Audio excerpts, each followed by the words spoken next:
आज अगर हम माँ बाप को पूछते हैं तो इसलिए ज़्यादा पूछते हैं क्योंकि घर में चाचा चाची होने के बाद भी जब बच्चा टॉयलेट करता है तो माँ बाप ही धुलाते हैं। सारे लोग होते हैं लेकिन माँ बाप का स्थान एक सामूहिक परिवार में भी अधिक इसीलिए होता है कि वो टॉयलेट साफ करते हैं। तो जो समाज की टॉयलेट साफ करते हैं वो समाज के माँ बाप हुए, उनको हम हे दृष्टि से कैसे देखते हैं। लेकिन हुआ ये कि परिवार की परिभाषा ही बदल गई। परिवार पति पत्नी और 25 साल से कम के बच्चे, अनब्याहे बच्चे, माँ बाप का कोई स्थान ही नहीं है। तो जब माँ बाप का स्थान गायब हो गया परिवार से, तो माँ बाप ने भी सोच लिया कि बच्चा हुआ ना, उसको डायपर पहना के रखो। वो डायपर का बोझ संभाल पाएगा? नहीं संभाल पाएगा। तब वो मलमूत्र में सना रहता है। जब मम्मी पापा को ध्यान आएगा या किसी को ध्यान आएगा तो डायपर फेंक दिया जाएगा।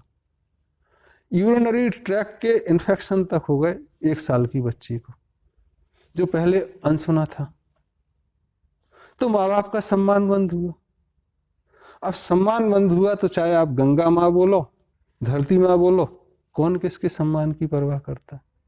अगर पहले जैसी चीजें चलती तो माँ का अपमान करो तो लड़ने मरने को तैयार, गंगा माँ का करो तो लड़ने मरने को तैयार। आजकल आप कुछ भी करो।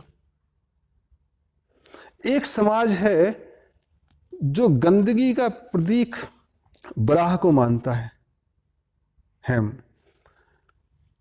लेकिन दूसरा समाज उसको खाए जा रहा है। और इतना ही नहीं, वो सुअर को खाने के लिए सुअर का पैदावार, उनसे सफाई की उम्मीद, मतलब ही नहीं है। दूसरा जो समाज गाय की पूजा करता था और गाय गिद्ध वगैरह खाते थे, गाय भैंस, अब खुद खाने लगे। तो गिद्धों ने कहा कि भाई अब तो कुछ गिद्ध तो मर गए और कुछ हिमालय में कहते हैं पंडित लोग संत बन गए। अब आदमी हमारा काम करने लगा तो हमको जरूरत क्या है। इस समाज में परिवर्तन हुए, लेकिन मूल परिवर्तन जो जरूरी है, एक तो परिवार की परिभाषा बदलनी जरूरी है। पति पत्नी और बच्चे नहीं, माँ बाप भी, दादा दादी भी, तो पूरे भारत में शुरू करने की जरूरत है। हमको दूसरे से उदाहरण लेने की जरूरत नहीं है। हम खुद करेंगे, दुनिया देखे, ये एक जरूरत है। दूसरा, म्युनिसिपैलिटी बंद करने की जरूरत है।